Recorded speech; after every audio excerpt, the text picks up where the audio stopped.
అన్నీ ఉన్నా అల్లును నోట్ల శని అన్నట్టే ఉన్నదోలా సర్కారు దవాఖాన్ల పరిస్థితి. ఒకప్పుడు సర్కారు దవాఖాన్ల సరిగ్గా సవలతులు ఉండకపోతుంటే ఉన్న వాటితోటే సాలించుకునేది. ఇక అప్పటి పరిస్థితులను చూసి సర్కారు దవాఖాన అంటే జనాలకు హడలు ఉంటుండే.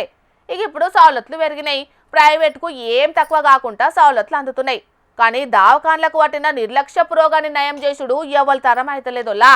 మహమ్మారి నిర్లక్ష్యపు రోగం చేయంగా జనాలు ఎంత గోసపడుతున్నారో చూడుండ్రి. అయ్యో గోస అంటే గోస కాదు కదా ఇల్లది దున్నటోనిదే భూమి అన్నట్టు పన్నులు గట్టెటోళ్లే పనులు వేసుకోవాలి అన్నట్టే సేవకు కొత్త అర్థాలు చెప్తున్నారుల్లా. జగిత్యాల కాడి సర్కారు దవాఖాన్లలో పని చేస్తున్న కొందరు ఉద్యోగులు. ఇగో గిడ స్ట్రెచ్చర్ మీద ఉన్న ఆయన పేరు రాజనర్సయ్య. జగిత్యాల దిక్కు జైనా అనే ఊర్లుంటాడు. ఈయనకు కాలిరిగిందట. అంబులెన్స్ కు ఫోన్ కొట్టి జప్పున జగిత్యాల కాడున్న సర్కారు దవాఖానకు పట్టుకొచ్చిండ్రు. కానీ ముంగట గేటు కానుంచి దవాఖానకు లోపలికి తీసుకుపోయేటోళ్ళు లేక గోసపడ్డారు. అర్ధగంట దాటినా ఎవరు పట్టించుకోలేదట.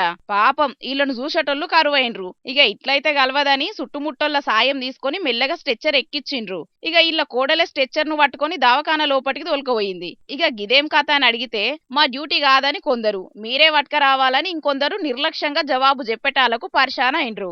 ఈల సక్కదనం సల్లగుండా టైంకు ఎవ్వరు లేకుంటే గంతే సంగతి అన్నట్టు కదా. అంబులెన్స్ వాళ్ళు కూడా గేటు కాడికి పట్టుకొచ్చుడే మావంత అన్నట్టు ఆన్నే ఇడిచిపెట్టిండ్రు. వాళ్ళదంటే ఎమర్జెన్సీ డ్యూటీ, వాళ్ళనేం అనేటట్టు ఉండదు గాని దవాఖాన్ల డ్యూటీ చేసేటోళ్ళది ఏం పద్ధతి అన్నట్టు. నెరీ గింత అధ్వానమా? ఆరోగ్య శాఖ పెద్ద సాలరు ఆరోగ్య శాఖ మంత్రి దామోదర రాజనరసింహ సారు నిర్లక్ష్యపు రోగం జయ్యంగా పబ్లిక్ ఎట్లా గోసపడుతున్నారో కండ్లార చూడుండ్రి. సర్కారును పట్టి పీడిస్తున్న నిర్లక్ష్యపు మహమ్మారికి సస్పెన్షన్ల మందేసి తక్కువ చేయిండ్రని కామన్ పబ్లిక్ ఒక్క తీరుగా అడగబట్టిండ్రు. చూడాలి మరి వీళ్ళ మీద ఏం చర్యలు తీసుకుంటారనేది.